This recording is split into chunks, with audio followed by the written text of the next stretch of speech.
Okay,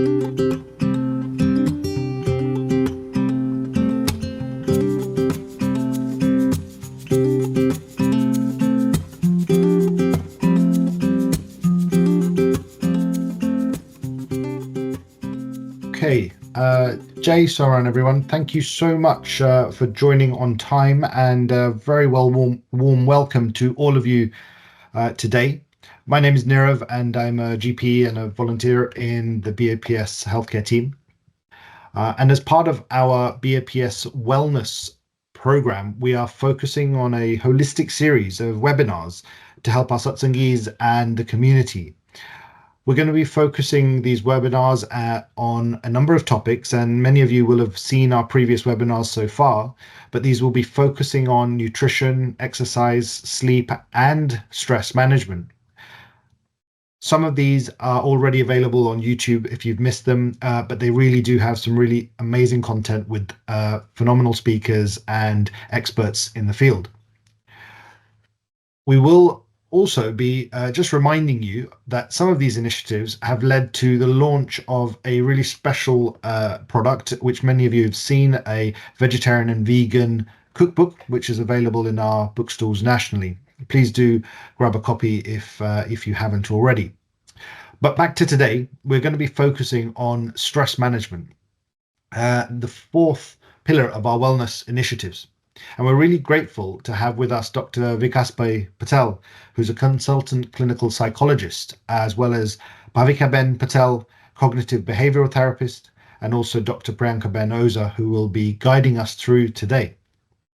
So I'm really honored to have this opportunity to speak to you about something that's deeply important and often misunderstood in our community. That's anxiety, stress, or even depression. But I want to begin by taking you back as a child growing up in a Gujarati household, and how many of us will have been taught the values of things like resilience, faith, strength, taught about our culture and our prayers. We have often very close-knit families that give us a lot of support. But many of us will have seen loved ones, sometimes the strongest amongst us, who struggle silently with overwhelming emotions, feeling as if they couldn't speak openly about their pain. Maybe some of you have even felt this way yourself. In our community, we often hear things like, Bhagwan par shraddha rakho, tension kya lo cho? Have faith in God. Why are you taking the stress? Or if you do feel that way, thinking, Loko su kaise? What will people say? Some may have even referred to depression as a Western illness. But these beliefs, whilst they come from love, from a desire to protect, they can sometimes make suffering feel like a bit of a personal failure. And as if struggling means you're not praying strongly enough or fulfilling your dharma or your duties. But let me ask you a simple question. If I diagnosed you with diabetes or gallstones, would you just pray and hope that your sugar goes down or that your gallstones dissolve? No, we encourage medicines, we encourage diet, and we encourage care. But would you feel ashamed of having these physical diagnoses or accept that diagnoses need treatment? The mind is just as much a part of the body as is the heart or the lungs. And anxiety and depression aren't weaknesses. They're health concerns, just like any other. But many people still feel ashamed about them. So they have treatments, just like gallstones do, just like diabetes does. They have medicines, they have diet, and they have care. And some of you believe that if you truly follow dharma and behave as a good satsangi, that you won't feel depressed. But even our scriptures show many great souls who faced a lot of deep sorrow. Ram Bhagwan experienced grief, Arjun had doubts, Draupadi felt despair. Their struggles weren't from a lack of faith. They were human experiences. And Bhagwan has given us both prayer and medicine, both faith and science. And seeking that help isn't a rejection of spirituality. In fact, it's using the tools that God has provided. And I know talking about this isn't easy, especially not in our culture. Mental health can sound like a bit of a foreign idea. Our ancestors may even have understood it completely differently, talking of things like manni shanti, peace of mind, or chinta, worry. But the difference is today we have plenty of more ways to address it. Therapy isn't simply just gossiping with a stranger, it's actually healing, like going to evade for your mind. Medication isn't giving up, it's balancing the body, just like Ayurveda would. And asking for help really isn't burdening others, it's allowing loved ones to support you, just as you would for them. So I invite you all to reframe how we see mental health and how you see your own mental health. Instead of thinking, what will people think? Why don't we ask, how can I heal? Instead of hiding pain, let's try and normalize this care for ourselves and for others. And let's honor these traditions whilst embracing the help when needed. Mitro, friends, our culture is rich with resilience, but true strength isn't suffering silently. It's having the courage to speak, to seek that peace, whether through prayer, therapy, or support, or all three. Your journey matters. And if you take only one thing away today, let it be this: that you're not alone. Your struggles don't make you weak; they make you human. And in this room, there is no judgment. There's only understanding. In Satsang, we are taught the values of the vichars: Atma Vichar, Sankhya Vichar, Rajipono Vichar. And these tools are sharpening our Satsang intellect and help us to overcome worldly challenges. But we know one size never fits all, and there are similar types of techniques to help us tackle issues like stress, anxiety, and depression.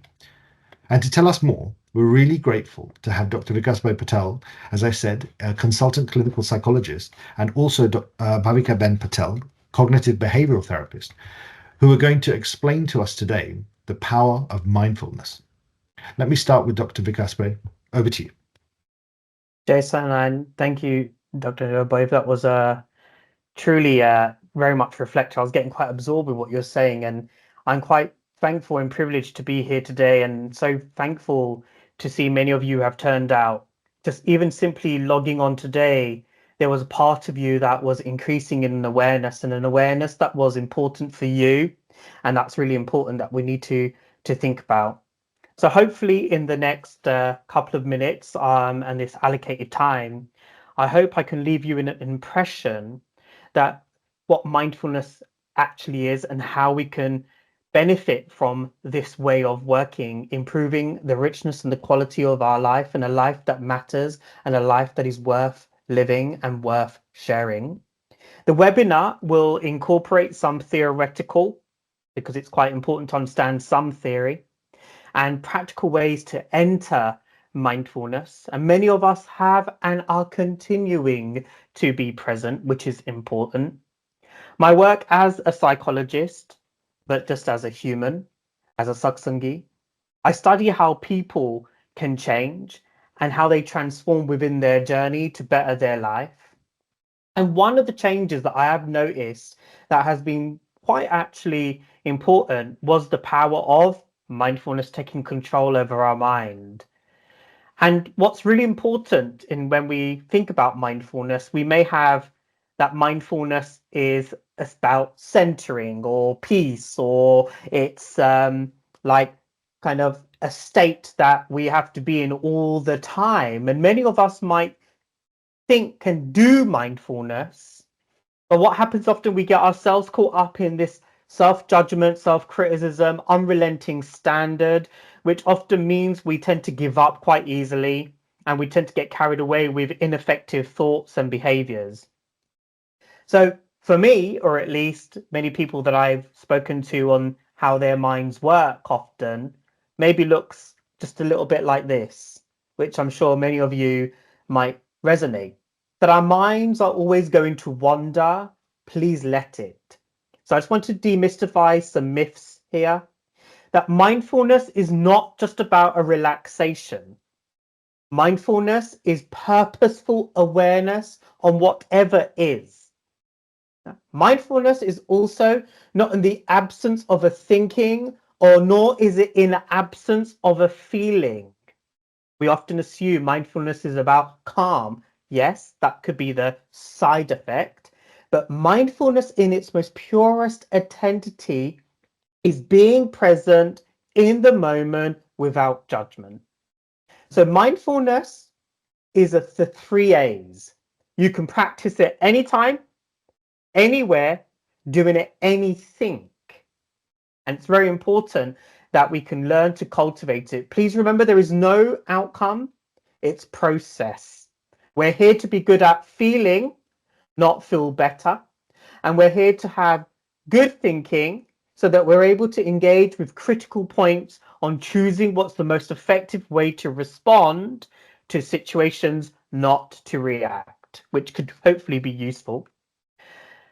Many of us right now in this webinar, our minds might be drifting. That's okay, because that's exactly what mindfulness is meant to do. Minds are meant to go everywhere, and that's okay.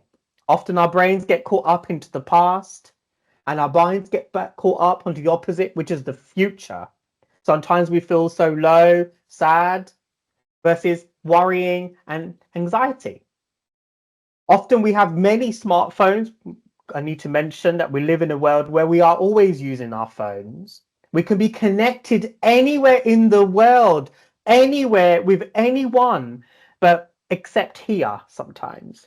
And often we use different strategies to distract our mind whilst being that's what we do and what we've learned. But let's take a step back today to help improve the experiences of our own mind.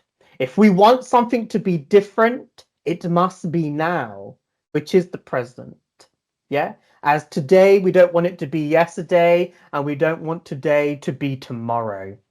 And the default of our mind will be distracted. Please allow your mind to just be. Your job is to call the mind back. So science has shown a lot of research on how it can help increase the idea of better emotion regulation. There is a lot to say about how we feel, and feeling is not a bad thing. Just feeling it in a proportionate way and responding in the way in which an emotion could be designed is highly effective. But to do that, we need an awareness. Helps reduce anxiety and stress levels by knowing our limits, knowing how much we got for the end of the day. Are we thinking just about ourselves towards the end of the day, or how are we increasing our sense of limits throughout the day? Many of us have seen our sleep webinar on how also mindfulness can improve the quality of sleep, but not just sleep, our physical health too. It can help improve functioning of immune system, but also improve our focusing and concentration. So please remember, mindfulness is not just about being still. That is relaxation. Two different ways, but get you to the same place, along with increasing compassion, as well as improving interpersonal connection. So let's do a bit of a confession time. Again, in the minutes you've been here, our minds might have been wandering. Many of us have been talking to our family on our phone, checking WhatsApp, checking our phones, checking the football, checking the news, checking our work schedule for tomorrow.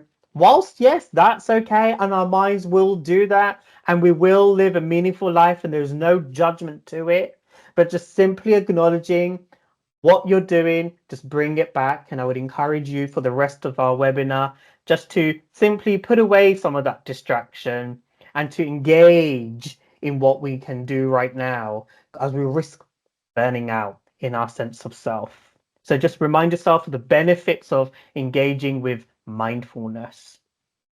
So what mindfulness is, very briefly, 3 functions I want you to remember and take away from today. It is about attention, attending to your mind. Your mind will go everywhere, and that's okay. But focusing on the moment and bringing it back is a job we got to do. You may do this every minute, every 5 hours, 10 minutes. It's okay. But just attending to your mind where it's gone, as you would do with a puppy, calling it back. The next thing we're going to focus on is intention.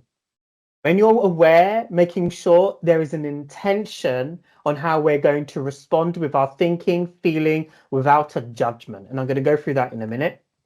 And along with the third principle you take away from today is an attitude. How you can approach being aware is an attitude and a state that we are always cultivating.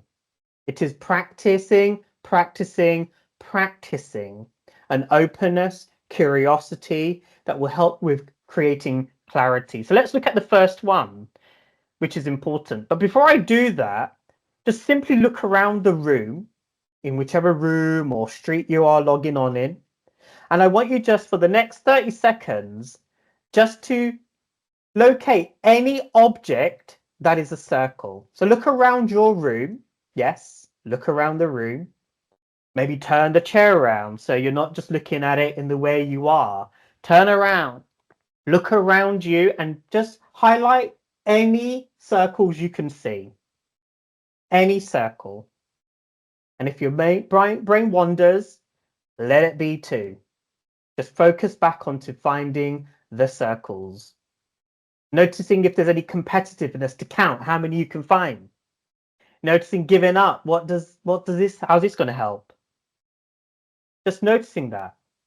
Noticing any circles in and even out of this room. If you've got a window nearby, look outside.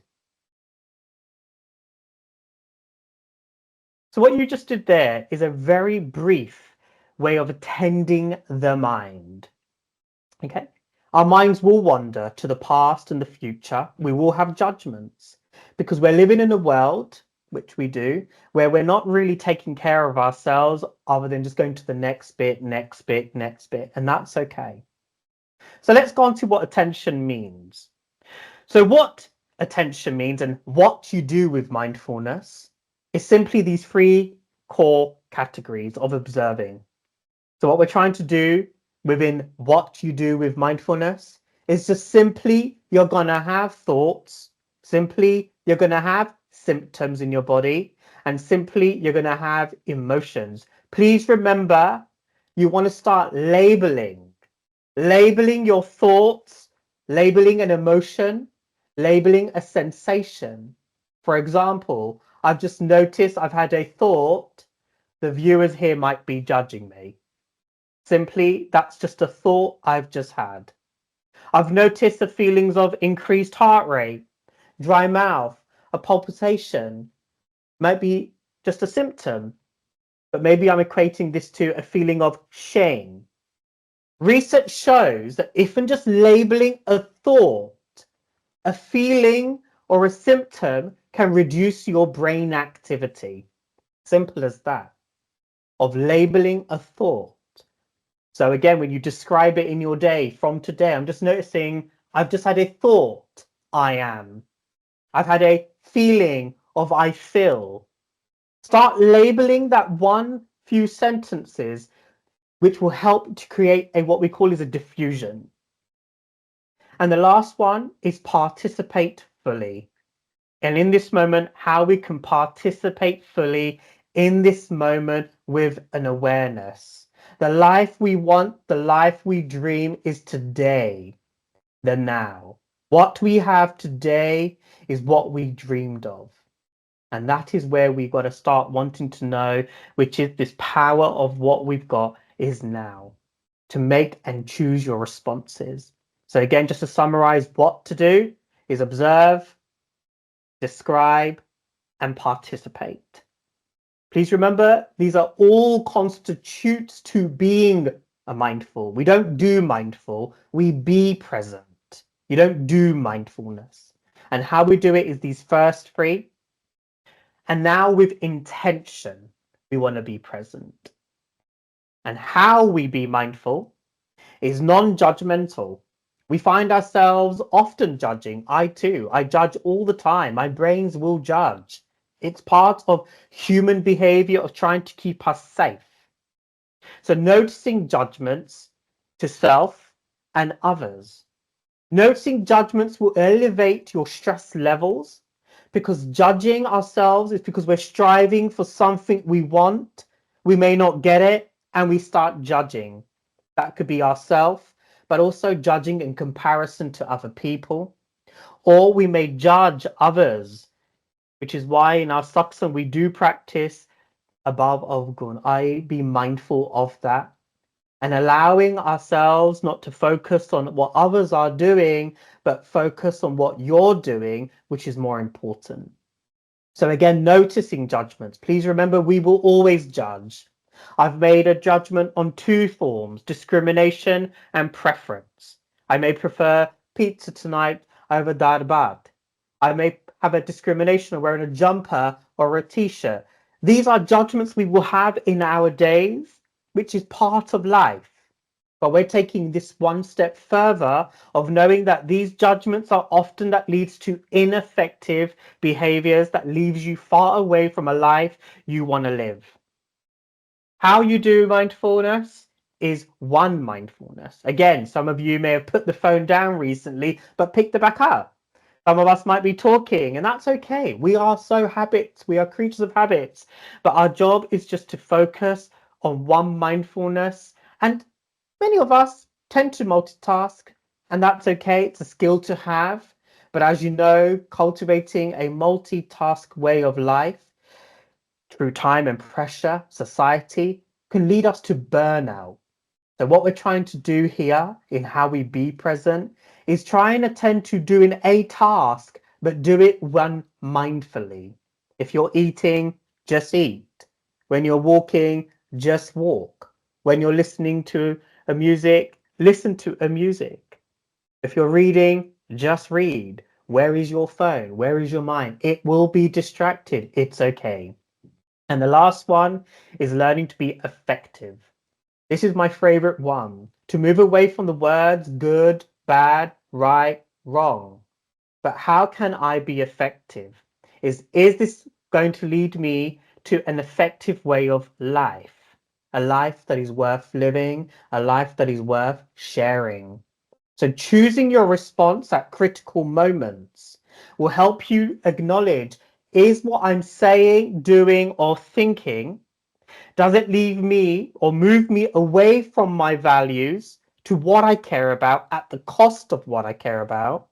Or is what I'm saying, doing, thinking move me towards what I care about, but with a willingness to experience discomfort? So just a disclaimer there.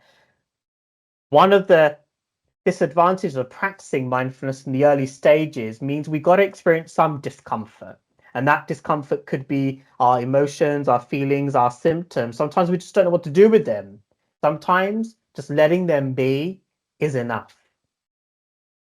And the last one of what is mindfulness in the attitudinal way.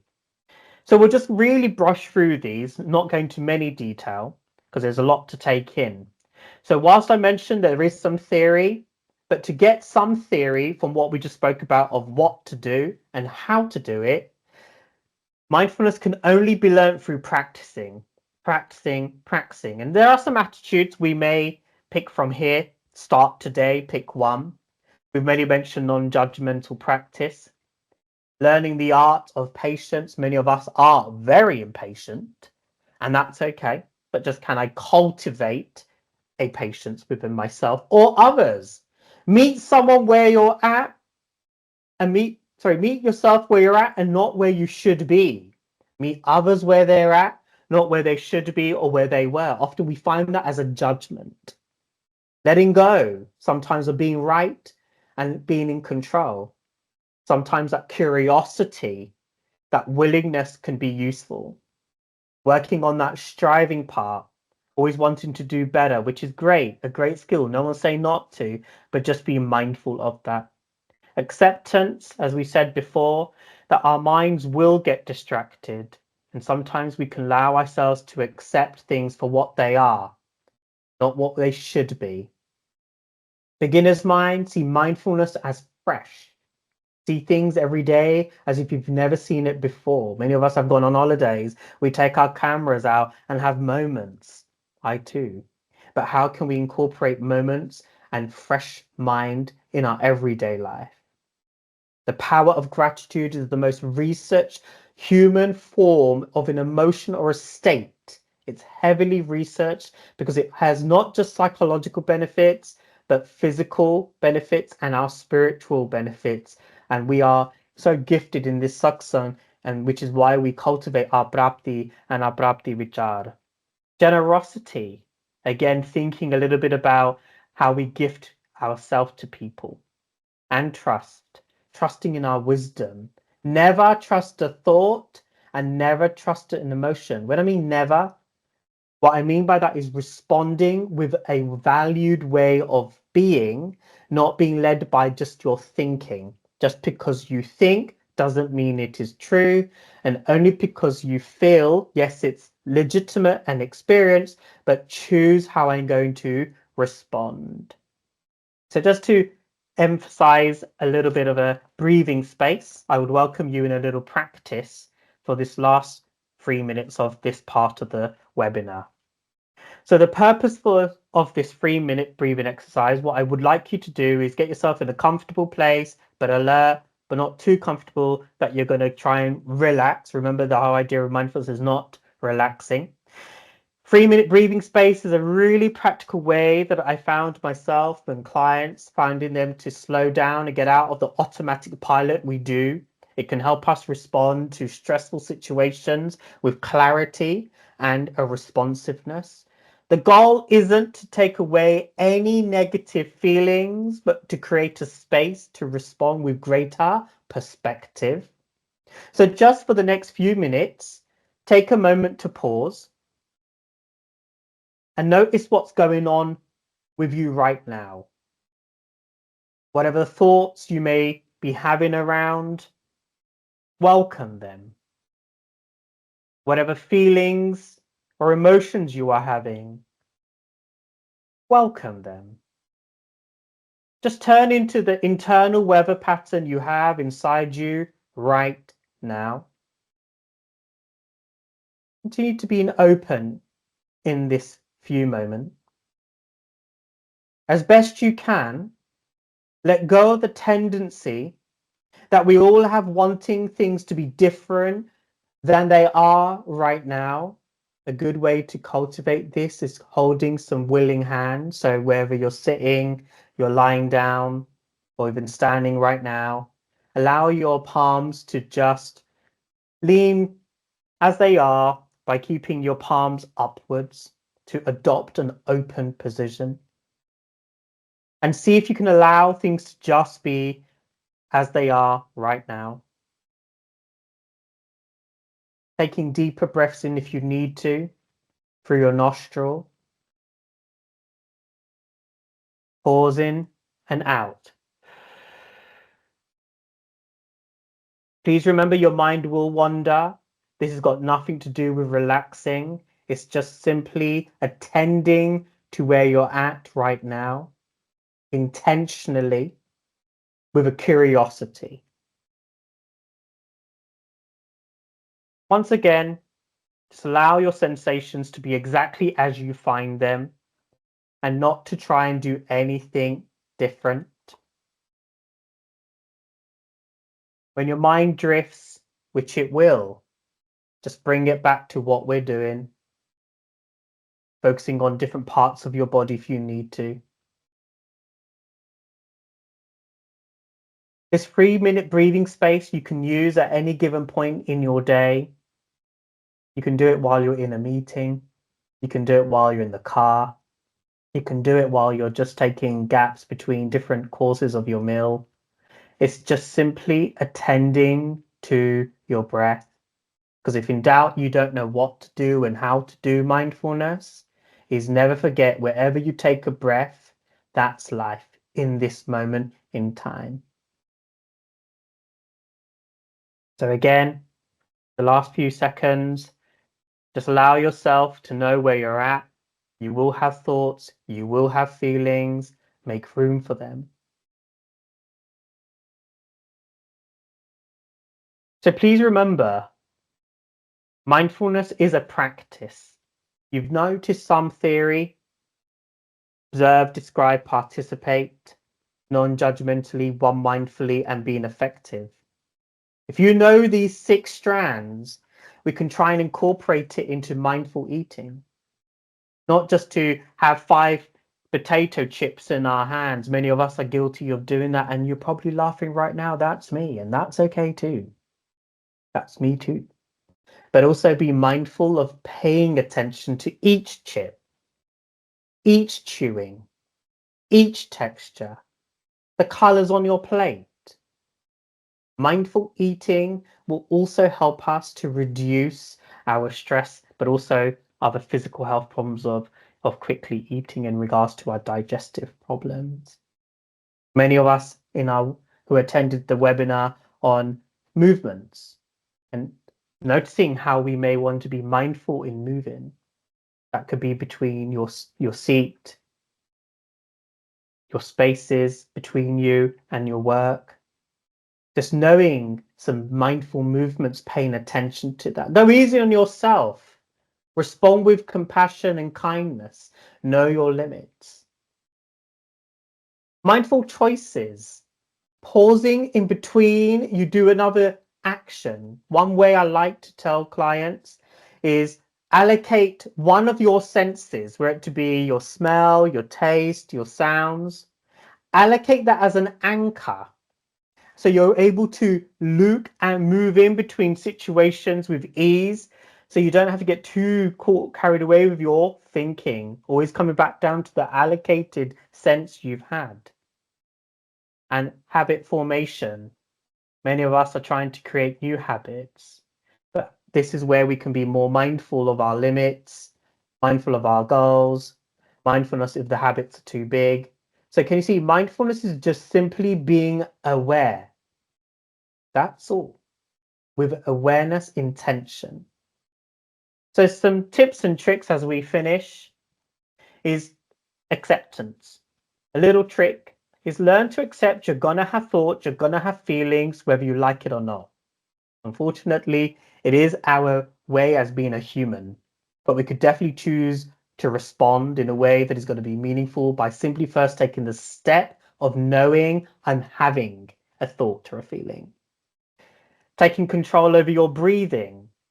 There's many scripts out there, and taking deep breaths in, and one can just be simply just taking a deep breath in from your nostril and then out from your mouth. You may want to try that in between different tasks you are planning to do. Grounding is a nice skill to use. Use all your senses so that you're able to absorb and participate fully, not 1 foot in or 1 foot out.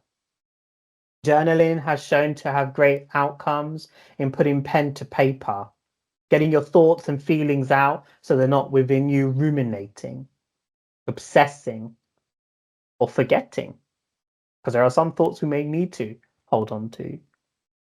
And labeling. As I mentioned, a thought is just a thought. A feeling is just a feeling, and an action is just an action. And hopefully today we're able to choose a response based on our wisdom. And just to summarize, that mindfulness is a state. It is a practice to be in this state. It requires continual effort to call our mind back. It is not in the absence of a thinking or a feeling. It is just simply what is as it is. Thank you, Jason. Brilliant. Thank you so much, Vikas Bhai. That was amazingly interesting and also very thorough. I really enjoyed doing the examples. I think that was worked really nicely to demonstrate what's going on. I'll hand over to Priyanka Ben to take us through the next few questions, if that's all right. Yeah, thank you so much, Vikas Pai. That was really insightful. Definitely learnt lots about the theory of mindfulness and also kind of picked up a few tips and tricks that I'll definitely be trying to implement. We'll now move on to a Q&A session. So please pop any questions that you have onto the chat. But I'll start off with one. Actually, whilst you were talking, you've made me think of a question. I'll ask Pavikaben just to let you catch your breath. So Pavikaben, I get home after a really long shift and my head's kind of buzzing with work and I still need to cook dinner and I've got so many deadlines for Siva. Can you talk about how mindfulness can help with stress and can also help manage self-criticism? And do you have any quick tips on how we can cope with this? Great question, Priyanka Ben. I think a lot of us can probably resonate with the situation and scenario you just mentioned. So mindfulness can be a great tool, like you said, to help manage stress, and critical thoughts, it can really help with reducing overthinking by shifting our focus to the present. And this in turn can help us kind of understand how we're feeling. Like Vikas said, you know, mindfulness, it's a non-judgmental approach. So it's about understanding rather than labeling, you know, I've had a good or a bad day. And then through kind of this understanding, we then move towards the acceptance of maybe what's happened during that day. So there is a couple of kind of quick and easy strategies that we can practice, and you can do this at your own convenience. They only really take a minute or two, and it makes it really easy to kind of fit it into your schedule. So the first one is what we call the 3-breath reset. So what you want to do is first try to find a comfortable position when doing this. Being seated does help rather than being stood up, I think. And you want to kind of start by taking a full deep breath in through your nose, really filling up your lungs and your belly with air, pausing for a second, and then slowly exhaling through your mouth. And then you pause, and you do this essentially 3 times. So with each exhale, maybe notice how you're feeling, maybe imagine kind of any tension exhaling with that breath, any stress leaving your body. So this is a really kind of simple and handy technique to do anywhere at any time. If you wanted to expand on this further, what you could do is before doing the breath, you could kind of do a bit of a reflection, notice how you're feeling, reflect on any thoughts going through your mind first. Once you've given yourself a bit of time to do that, maybe 30 seconds, a minute, you then shift your focus maybe to your body. What is it that you're feeling physically? What is it you're feeling emotionally? You might notice that, you know, my shoulders are quite tense, or I'm feeling quite tired, for example. And then you would still do the 3 deep breaths, which I just mentioned. And after doing this, you then move your focus to your surroundings. So it's kind of, you know, such as, how does this chair feel that I'm sat on? Or if you're outside, how does the wind feel on your face, for example? So both of these techniques, they can help by essentially reducing cortisol, which is the stress hormone in our body. And it just helps reset our nervous system. So it's really simple and handy, something to do kind of that fits into your schedule that can help with the stress. Okay, so notice, breathe, and expand. I think I can remember that. I've got another question for you, actually. So imagine I've just wrapped up back-to-back meetings, then I get home, I have to help with the housework. My mind is kind of still racing, and I struggle to switch off. So how can I tackle feeling overwhelmed? Okay, I think, again, another question most of us can relate to. Let's face it, life is busy, and we often run from one meeting or task to the next. And it's always a case of, how do I get ahead? How do I tick something off my to-do list? So it's understandable that we're going to feel kind of anxious and overwhelmed. A favorite technique of mine is called grounding, or the 5-4-3-2-1. And I'm a massive fan of this technique because it can essentially be done anywhere. And when it's practiced properly, it can be really effective. So the aim of the 5-4-3-2-1 is to kind of slow our pace and move our focus to the present moment. And we do this by kind of utilizing our senses. So I think Vikas did touch on this a little bit just towards the end. And what this essentially does is it allows us to be present. It allows us to feel grounded in the moment, and we can have some distance from those feelings of overwhelmness and any kind of worrying thoughts we might be experiencing. So if I tell you a bit more about the strategy, you start by kind of identifying and focusing on 5 things you can see. Then it's 4 things you can feel, 3 things you can hear, 2 things you can smell, and finally 1 thing you can taste. So we really want to engage our senses and focus here. So it's not just a case of labeling 5 things you can see really quickly and then moving on to the next. So it's not like I can say, oh, I can see a water bottle, I can see a mouse, I can see a keyboard. Because if we rush through it, quite frankly speaking, it's not going to help, and we're going to still feel quite stressed and overwhelmed. So what I say to my clients is focus on each detail almost to the level that you need to describe it to someone else. So for example, if I said one thing I can see is a water bottle, I would then focus on the detail of the water bottle. What color is it? What shape is it? What material is it made from? Is there kind of engravings on it? What's the texture? Is there writing on it? So as much detail as I can see, and you do that with all 5 objects around you that you kind of notice. When moving to feel, again, take a few moments just to reflect on the sensation of the object that you are feeling. Focus on the texture, focus on the temperature, for example. With hearing, again, take a few moments to listen around you. Notice the sounds that you hear. What is that first sound I hear? Is it close? Is it maybe far away? If you can't hear anything, that's fine as well. Just focus on the silence, because that in itself can be really soothing. And it's the same with smell.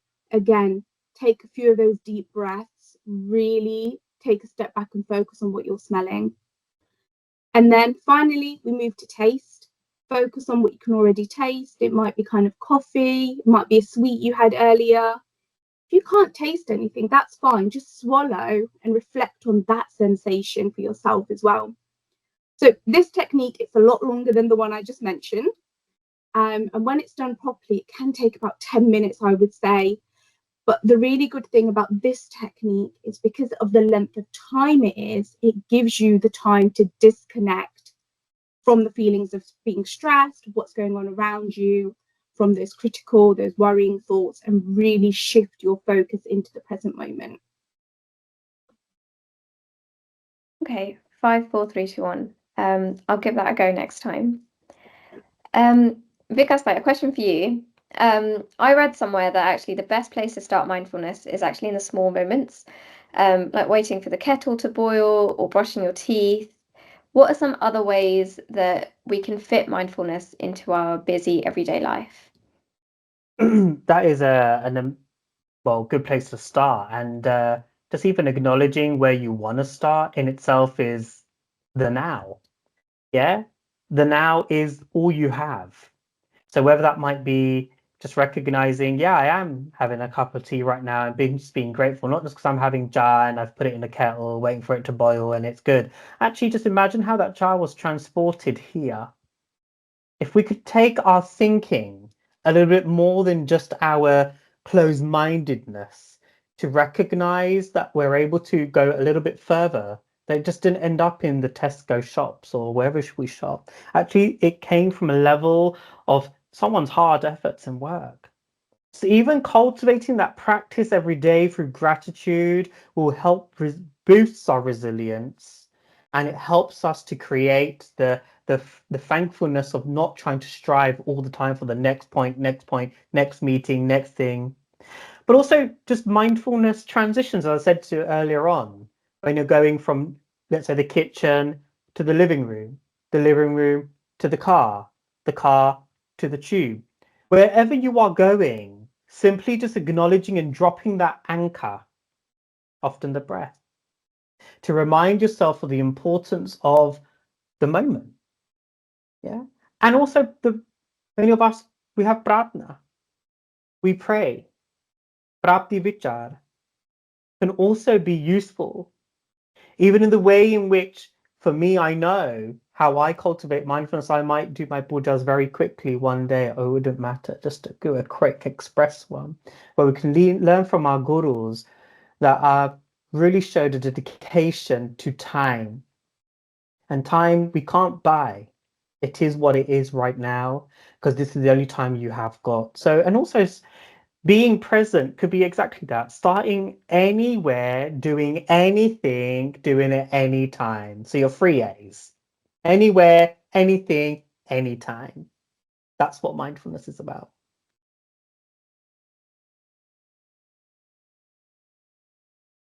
So that's really interesting. I think what many of us may, however, feel is when we're in a habit of doing some things in a certain way, it becomes hard to break those habits. And I guess a really common one these days is using phones, doom scrolling as it's known now, in bed, just flicking through posts. And then often we hear complaints that I can't sleep well. I can't focus the next day. I'm getting chronic pain, chronic migraines. Bhavika, do you mind telling us if mindfulness can actually help with these things, like improving sleep, headaches, or even chronic pain? Yeah, I think we're all a little guilty of scrolling in bed. And like you mentioned, Nirabai, we know that this definitely doesn't help with sleep. I think we need to maybe think about why we do this. So a lot of the time we do this because we probably haven't had a chance to kind of unwind or just relax or switch off after finishing work. We've probably gone straight into focusing on the children, or kind of focusing in our seva, or getting ahead for the next day, getting ahead with a project, for example, for work. So what we're hoping for when we're scrolling in bed is a chance for our brain to slow down and unwind from the day. This doesn't happen because basically our phones and social media, it's engineered to be stimulating. So the exact opposite of what we're trying to achieve. So if we do end up falling asleep, our brain hasn't unwinded. And what that essentially leads to is an unrestful night of sleep. So we might still be thinking while we're sleeping, our mind's running, or we might find ourselves waking up intermittently. And then when this continues, what we feel the next day is we have headaches, we have the chronic kind of pain from muscle tension.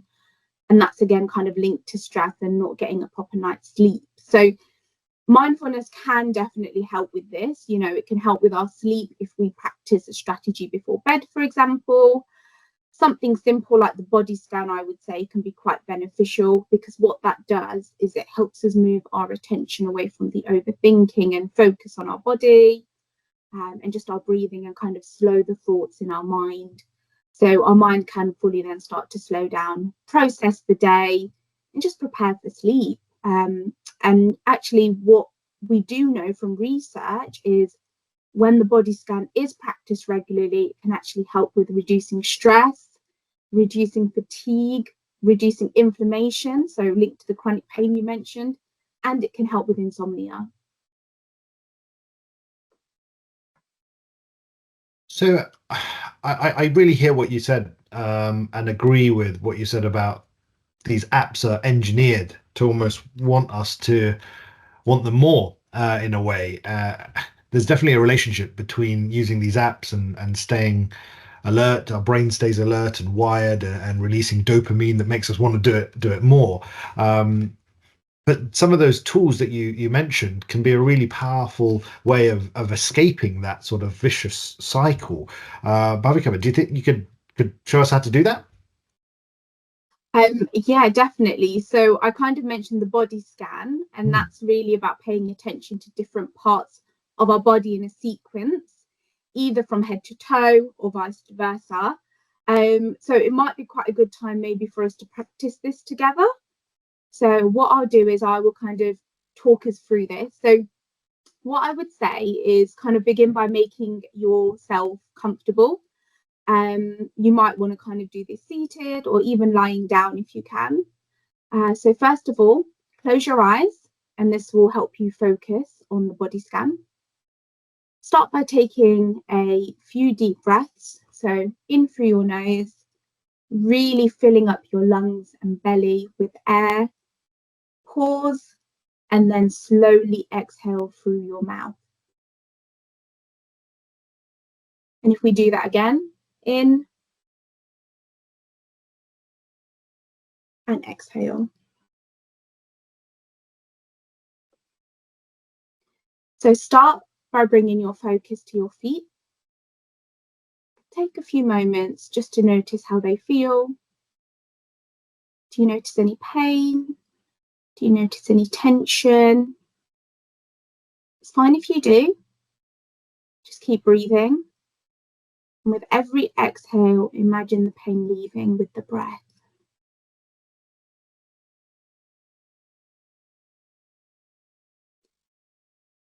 Move that focus maybe onto your legs. Again, how are your legs feeling? Do you notice any aches? Like before, just continue breathing through it. And if you find your mind wandering, that's okay. Just gently try and bring it back to focus on your body.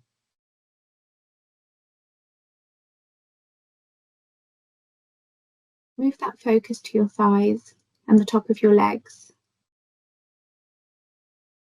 How does it feel being seated? How does that weight feel on your legs? Can you notice any tightness?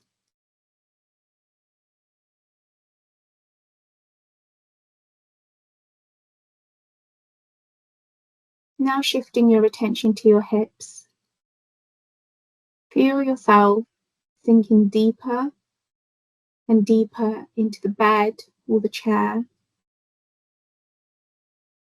Feel the weight of your body being fully supported. And let this sense of being supported spread fully through your lower body.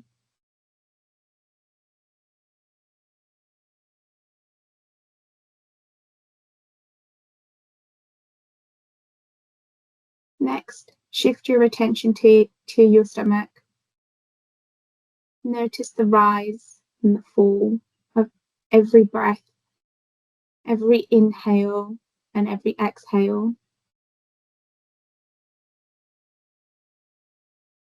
How does that feel?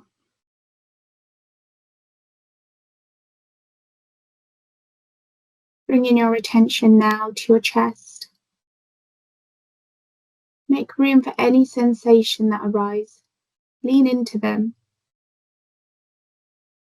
We're not here to change them, just to acknowledge them.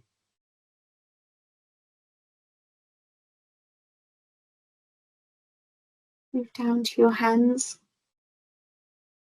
Become aware of any sensations in your fingers, palms, or the back of your hands.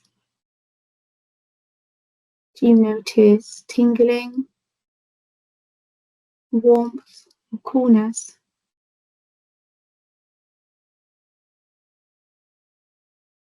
And then just notice the weight of your hands as they rest on the surface, maybe in your lap or maybe beside you.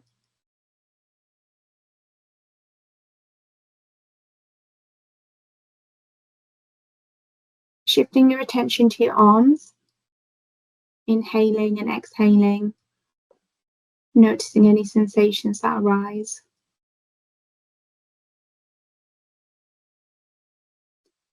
And then shifting your attention to your shoulders.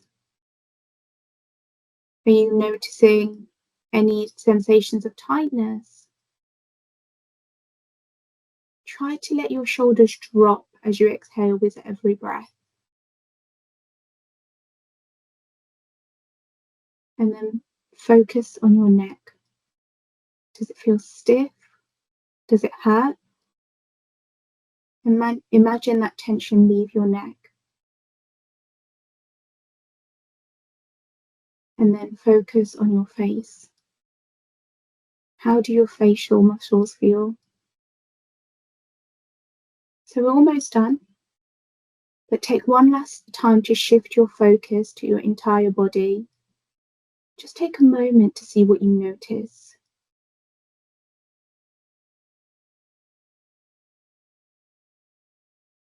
Take a few more deep breaths.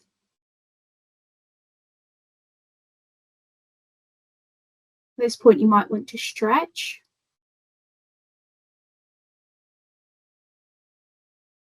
And then when you're ready, slowly open your eyes and come back to your surroundings. Okay. So that was a very quick body scan neurofy. This can be done at a much slower pace. And you can find if there's kind of specific areas when you're scanning your body where you're noticing stronger sensations, then stay there a little bit longer, focus on it more, rather than just kind of, we went through things quite quickly. I definitely feel a lot more relaxed. I hope others were also able to join in on that. That really was quite powerful. I guess coming back to this, we've often all had negative comments. I know I have at work or at home that sort of can disturb us for many hours. Vikas, would you mind telling us how we can use some of these techniques and tools to mindfulness to help deal with this? Yeah, certainly. What's left with me and what I want to just embark on a comment here was what you practice grows stronger. So if I practice negative thoughts to myself or others, that's going to grow.